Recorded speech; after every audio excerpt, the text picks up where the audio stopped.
Sarah Chen's peaceful Sunday morning yoga session on her lakefront deck came to an abrupt halt when the roar of motorcycles shattered the tranquility. The gentle lapping of lake water and chirping of cardinals, sounds that had drawn her grandfather to this property 60 years ago, were drowned out by the harsh revving of engines and excited shouts. Peering over her cedar railing, still clutching her yoga mat, Sarah watched in disbelief as a group of jet skis were being unloaded onto her private beach.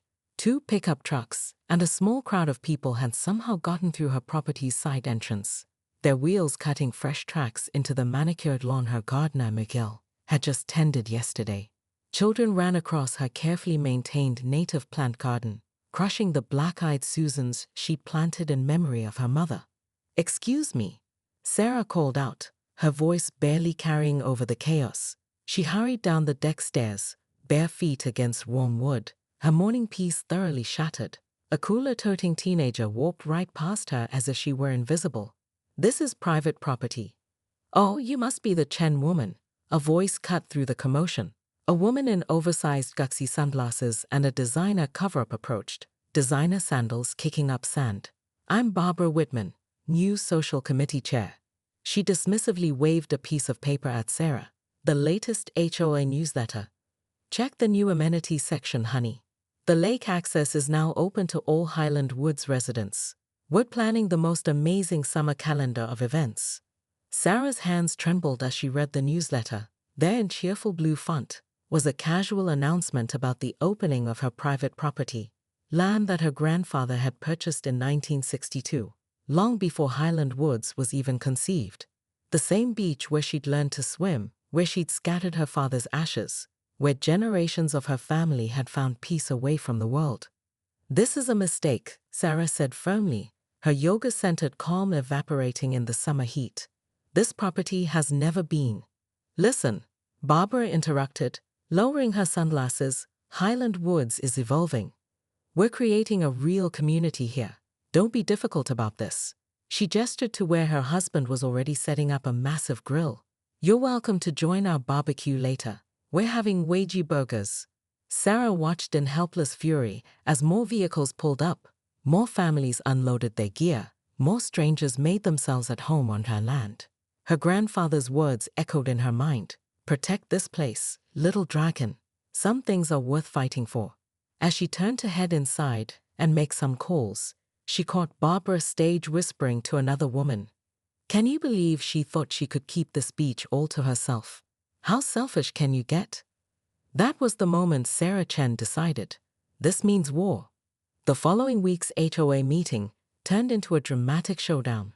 Sarah arrived armed with her property documents, only to find the room packed with residents eager to defend their new lake privileges. Marcus Thompson, the newly elected HOA president, strutted around in his tailored suit, speaking about community access and shared resources. "This property has been in my family for 3 generations, Sarah declared, her voice steady despite her anger. She projected photos onto the wall, her grandfather breaking ground on the dock in 1963, her father teaching her to fish in 1989, property tax receipts spanning decades. Thompson's smug expression faltered, but he wouldn't back down. "Times change, Ms. Chen," he said coolly. "Highland Woods is evolving, and we all need to adapt." As Sarah left the meeting, she overheard Thompson muttering to another board member, "She'll give up eventually. They always do."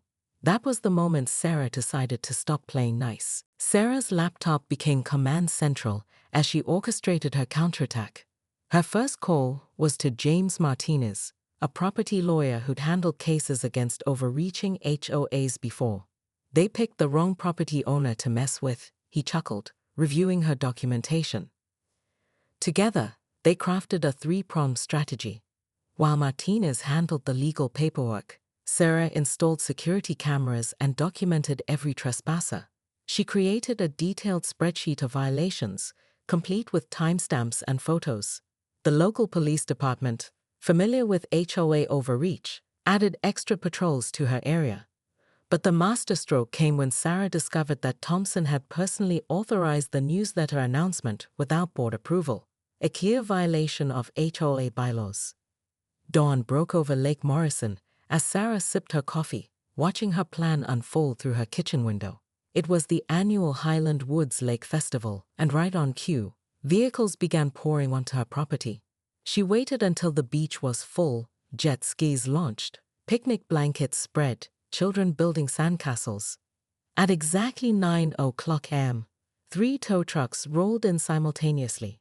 The chaos was magnificent. Parents scrambled to gather children and coolers, jet ski owners rushed to retrieve their watercraft, and Marcus Thompson arrived just in time to watch his own BMW being hooked up to a tow truck. The cherry on top? Sarah had arranged for a local news crew to cover the confusion over private property rights, and they captured everything.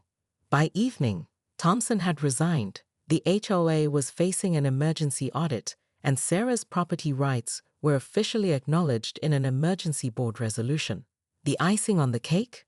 The HOA had to install a new security gate at Sarah's property line, with an engraved plaque affirming her family's private ownership since 1962. As she watched the sunset that evening from her now peaceful deck, Sarah raised a glass to her grandfather.